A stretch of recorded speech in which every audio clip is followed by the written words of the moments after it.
Weewaawo nkutwalako mawulire gaffe amalala nga gano ge gaba minisita abakwasiddwa office olunaku olwaleero. Betty Olive Namisango Kamya, minisita w'ekibuga Kampala omujja, yewezenga bwagenda okuteeka ebyobufuzi ku bbali asobole okukola emirimu gya bannakampala gye baamutuma. Namisango okwogera bino abadde ku mukolo ogw'okumukwasa ofiisi ye mu butongole okuva eri Frank Tumwebaze, kati minisita w'ebyempuliziganya ne tekinologiya. Allow me to hand over to you the Kampala Capital City Act of 2010.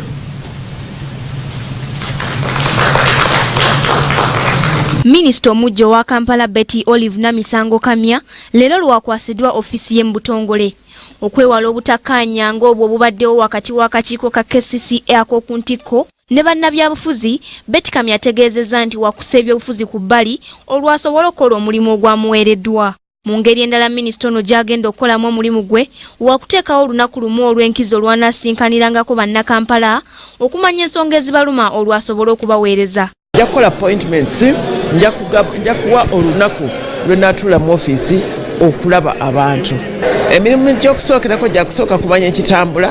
Of course waliwo emirimu egitambula, okugirambula n'okumanya Kampala kati nga minisita avunaanyizibwa Kampala. So singa munnabyabufuzi abadde alina interests eza munnabyabufuzi anoonya akalulu mu Kampala. Minisita Betty Kamya yaweebwa obukulu mu gavumenti wakati mu kwemulugunya okuva eri ab'oludda oluvuganya gavumenti nga bagamba nti oba Betty Kamya abali amudde olukwe ekiraga okusoomoozebwa kwayolekedde ng'akola emirimu gye. Ye abadde minisita wa Kampala Frank Tumwebaze abadde wakati mu mbiranye ezibadde mu KCCA ategeezezza nti olw'okuba nti obufuzi bw'ekibuga bwali buziddwa bujja ne minisitule nga mpya waliwo bingi ebitaali birambulukufu ekyaviirako okulumaŋŋana wakati w'akakiiko ak'oku ntikko ne bannabyabufuzi. Era minisita ono anenyezza nnyo bannamawulire olw'okukuma omuliro mu nsonga za KCCA kyategeezezza nti oluusi n'ebyafulumiranga mu mawulire bye byaviirako okulumaŋŋananga. Emivuyo ndowooza genda kugwawo, ndowooza yaliwo okulw'okuba obukulembeze obupya mu Kampala bwali butandikawo bwa pioneer. Road Mayor yali mupya, KCCA kyali kitongole kipya.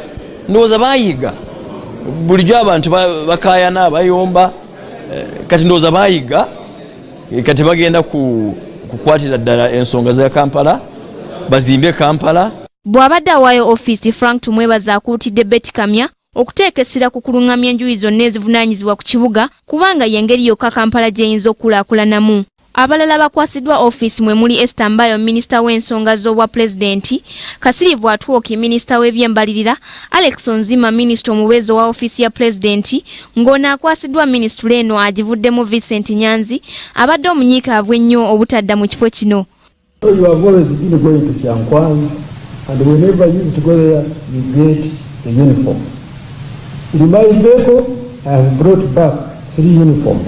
Ne minisita omupya owaguno Naguli Haji Abdul Naduli akwasiddwa ofiisi ye n'ategeeza nga bw'agenda okukola obulungi kuba minisitule mukwasiddwa ekwata ku minisitule zonna. Ku lwa Kingdom TV, Nasaka Joweria amalindirire.